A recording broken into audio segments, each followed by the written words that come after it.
ஓம் கணபதியே நமக. குரு வாழ்க, குருவே துணை. இப்போ விசாகம் 1, 2, 3, 4ஆம் பாத நட்சத்திரத்திற்கான திருமண கொடுப்பினை, அதாவது வரன், கணவன் மனைவி அமையும் ஜாதகமானது எவ்வாறு இருக்கும் அப்படின்ட்டு பார்க்கலாம். இப்போ நட்சத்திரங்கள் நேரடியாகவோ அல்லது லக்ன புள்ளியாகவோ எந்தெந்த நட்சத்திரம் சொல்லும்போது, பரணி, மகம், கேட்டை, உத்திரட்டாதி,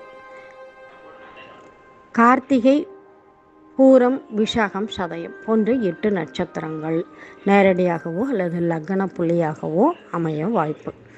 அதே மாதிரி கன்னி லக்னம், துலாம் லக்னம், கும்ப லக்னம் இவ்வாறு அமையும்.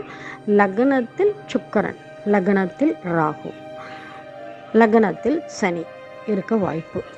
லக்னாதிபதியோ கன்னியிலும், லக்னாதிபதி அல்லது துலாமிலும், லக்னாதிபதி கும்பத்திலும்,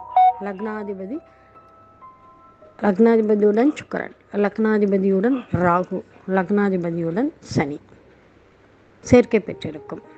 மற்றும் பாவத்தொடர்புகள் சொல்லும்போது 1 6ஆம் பாவ தொடர்பு, 1 7ஆம் பாவ தொடர்பு, 1 6 7ஆம் பாவ தொடர்பு அல்லது 1 11ஆம் பாவ தொடர்பு பெற்ற வரன் அமைய வாய்ப்புள்ளது.